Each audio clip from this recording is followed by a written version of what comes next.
Hello, a very good afternoon and welcome back to the Pertamina Mandalika International Street Circuit here in Lombok, Indonesia for the very final time on social media anyway before we join you for one last After the Flag ahead of the 2022 season getting underway. Jack Appleyard and Simon Crafar to bring you right up to speed, not only with what we've seen today, but everything that we've seen over the past 5 days of pre-season testing. This is it.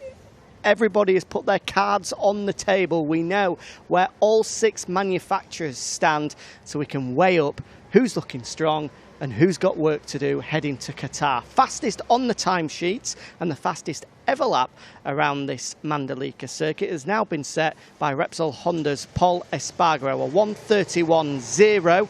bettering Luca Marini's 1:31.2 of yesterday. So Honda, a good place to start, Simon. At the end of Sepang, you said these guys to the left of us, Aprilia, were the top of your list in terms of improvement from 2021 to 2022.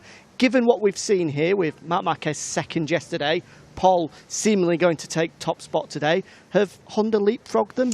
I think those are the 2 manufacturers that have made the biggest, I mean, it's quite obvious, the biggest steps forward.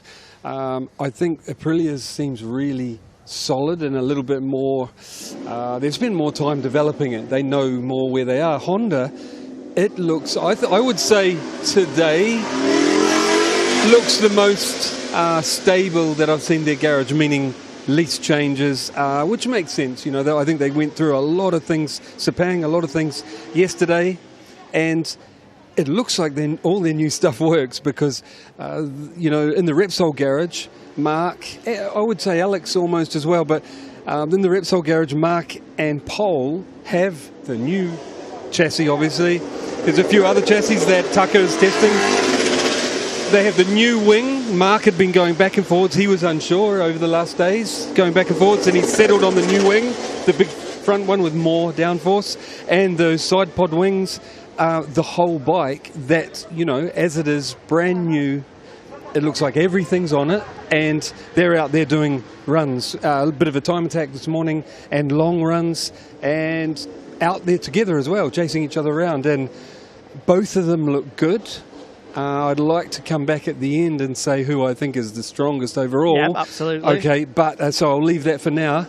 But yeah, both the guys looking really confident. I think I mentioned yesterday or the day before how good Pole looked out there today. I saw them both on track, and both Mark and Pole look really good out there. So I think Honda are trouble this year. Yeah, serious contenders. I spoke to both Mark and Alex yesterday, and the pair of them sounded supremely confident. You know that Marc Marquez thinks he's in business when he's using the words feeling something a little special on the bike. And if Marc Marquez is feeling special, the warning signs are definitely going to be flashing in every other rider's minds.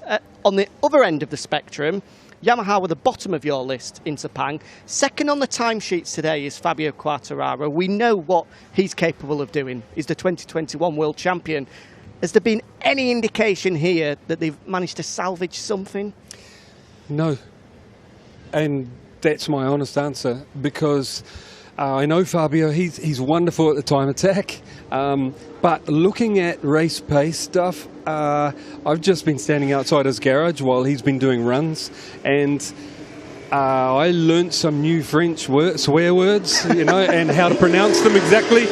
He's not a happy boy, and I have full faith in Fabio. He's on form. He's the current world champion. He's riding great. I think he's so frustrated because he knows they're in trouble, you know, and he's doing his best to focus on his job, like I mentioned last night, and get his job done as best he can, but he's got some hurdles. They're saying they're not going to bring the soft tyre here for the race. It was kind of to get everyone up to speed, which makes sense, but also to check surface and wear. They're saying, Michelin's saying they're not, I've been told through the paddock, but not by Michelin, that they're not bringing that soft tyre. Right. So you can kind of discount all the hot laps on that tyre, or long runs. I've been told you can do some special 10-lap runs, but that's not race distance. So then I've heard that the Yamaha the Monster Energy Yamaha garage are struggling to make the medium rear work, the medium rear tyre. Getting grip on those runs, I think that's part of the swearing. And I heard it's both sides of the garage. So I know if we were going into the race this afternoon or tomorrow, I wouldn't put my money on the Monster Yamaha guys yet. We're going to see when we come back for the race how things pan out, but right now I wouldn't. Yeah, there's certainly a lot of work to do for Yamaha. Sorry, one more thing, Yamaha, because they haven't made a obvious step forward, as Fabio also pointed out last night, they're still 9Ks down. It's going to make it so hard to fight in the race, which is the hard. We know Fabio's fast enough, you know, with a clear track, but with lots of other V4s in your way, I think he's going to have trouble fighting in the race. And of course, Suzuki, who did have a similar problem, have found that step with their engine and are now obviously not on the same level as the likes of Ducati and Honda, but have made enough to give themselves a fighting chance in the race. I just saw a top speed chart. I think it was average top speed chart. It was one of the top speed charts, and it's jumped out at me because it looked like a Ducati Cup. The first 8 positions were held by Ducati, but you know what the ninth one was? Joan Mir on the Suzuki. Really? So Joan's obviously getting a good run and tucking in, but I think they've made a good enough step that they're going to be in the fight. Both Joan Mir and Alex Rins in Sepang, again here in Mandalika, are looking really good. I agree. Really, really good. So, and race runs as well. Yeah, both on one lap, which has been their slight bogey in past couple of years. It looks like they found something there. Joan saying yesterday that he feels that he's got a bit more feeling with that soft tyre now over a one-lap run, and then obviously over a longer distance as well. That's always been Suzuki's forte, and it looks like it's going to continue. We'll have to speak up here. A slight change of schedule. The track is going to be closed from 1:15. They're now doing 15 minutes worth of practice starts, so they're making plenty of noise on the start-finish straight just opposite us. The track will then be back open at around 1:45, 2 o'clock-ish, through to 5 o'clock. But don't be expecting too much activity. There's a charter flight for all of the riders to get home at around 8 o'clock. There's a lot of packing up being done here at the moment, so we might not see too many riders on track. So we've touched Honda, Yamaha, Suzuki.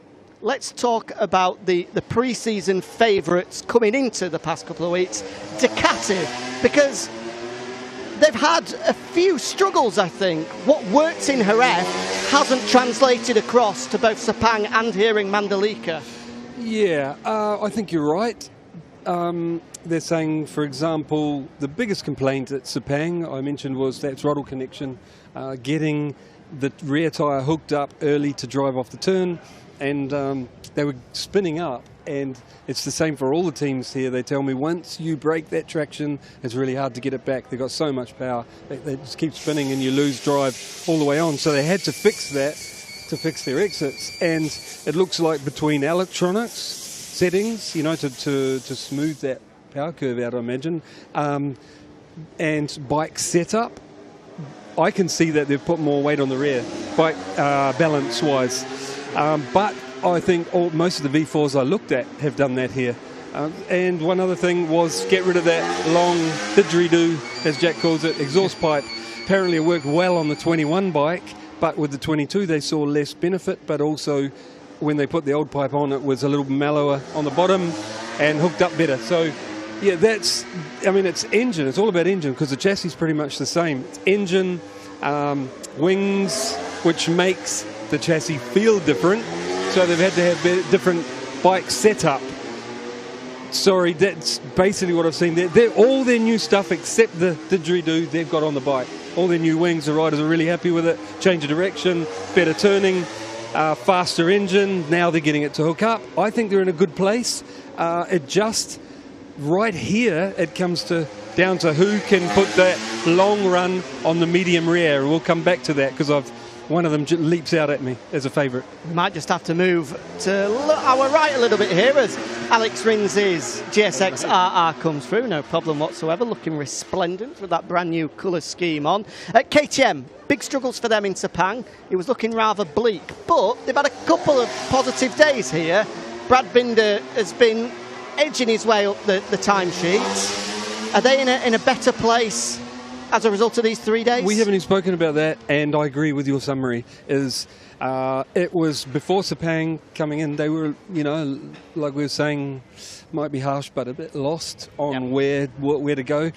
To me, it looks like they've run through everything at Sepang, they've run through everything here, and they've found what they like. The new swing arm works because they had them on the factory bikes only, not the rookies, and Tech 3 didn't have them, the new swing arms. They had them on one of each of Miguel and Brad's, then they went that way. So all 4 bikes. So the new swing arm works. Brad broke one yesterday. It was a derailed chain and it chewed it up. So they obviously only had 4 because they've gone back to the old one on that bike. So what I'm saying is they're making some headway. They've made a better swing arm. They're playing with a different exhaust end and stuff we saw this morning. They've got all of their new aero pieces. One was the copy-pasted looking Ducati one on there. They're running it. So it's a positive. They've stuck with it. And their new wings on the front, they're running them on both factory, actually all 4, Tech 3 as well, running all the new aero. I think it feels to me that KTM, we mentioned it at Sepang, they've got to do their homework, get all their data together. It's going to take a while to turn things around to find the right path forward. And it feels like they've got the data and they're starting to find the path forward. That's what it feels like to me. They've found the baseline to work forwards from now.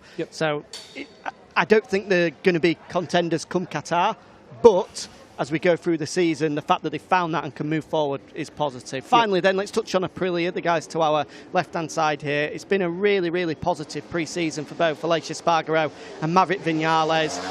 The thoughts from them, the thoughts from team bosses, Romano Albiciano, Massimo Rivola, all really positive. Have they held on to that #1 tag of yours? Yes, not #1 for winning the race, but for #1 for the most, biggest step forward again over winter. I mean, Honda's is amazing, but and it's proving to be, so they're closing the gap. Probably even. I'd have to put Honda and Aprilia even on their step forward. The riders are super happy, The Aleix is always fast. Maverick, I've been out on track, looks awesome through the fast turns, like he was on the Yamaha when he was confident with it, watching him through the fast turn end of the back straight at Misano. He looks the same out there now. Awesome, really good. Aprilia are still in the fight, which I've got to step back and say, I was worried they wouldn't be. When the freeze came off and everyone is free to make their step forward engine-wise, I really thought maybe they're all going to leap forward, leave Aprilia behind, and they didn't. So I think Aprilia are still in the fight, if not even closer to the front than last year. Yeah, they've done a really, really good job. I mean, I don't think it's out of line to say that Aprilia are MotoGP's smallest manufacturer. So to keep tabs with the likes of Honda and Ducati, they're doing a fantastic job. Obviously still have concessions as well, so we could see big improvements from them during the year. So that's all 6 manufacturers. We've pretty much wrapped it up.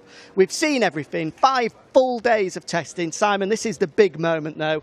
We need some predictions. We've seen everything we have to see now heading to Qatar. Please don't say the championship. Please say who would win the race if it was today or tomorrow. Here in Mandalika or Qatar or Sepang, where are we saying? We've only seen here, so I can only give you that. Right. Who's winning the race here then? Okay, if the race was on this afternoon or tomorrow, I would say the battle is the 3 standouts, which are running the good runs on the medium tyre, making it work, consistent, fast, and they're going to battle at the front for the win. It's the old favourites, is Bagnaia, Mir and Marquez. Right. They are the ones that I'd put my money on if the race was tomorrow. That's your podium then? Yeah. I'll give a championship prediction. Go on, we'll have to get one from you as well. We'll make it quick. I know it's tough, but You're just going to say Mark, eh? I know I'm going to say Mark. Of course I am. And he's looking awesome out there. He just looks like he's really finding that magic little bit of something special again. Fair enough too. I have to throw in, I watched out on track, as I said, to finish up, and Mark was doing his old magic. When he put in a lap that turned out to be his fastest of the morning, I was standing at the turn 2, 3, and he went in put it on its side and was fighting it back and opened the throttle, slid the rear, and you're talking in a quite slow second gear corner, and magic. I just went, oh, look at that. He's making the bike do things that it wouldn't, normally. So is that your pick? No, I still can't pick it. I still can't pick a championship. Can't get a name out of it. It's down to those three guys for the championship, because same as the race, because Fabio, as much as he is rider ability in there, I just think the Yamaha is going to struggle in the fight overall. Not at every race, he'll win some, but overall. Fascinating to speak with you, Simon. Thank you for joining us on these social media lives throughout pre-season testing. And thank you for joining us as well. Don't worry, though, we've got one last hurrah coming your way after the flag, 4:30 local time, where we'll wrap everything up and make sure you are well and truly ready for the opening race of 2022 in Qatar. We'll see you then. It's getting exciting.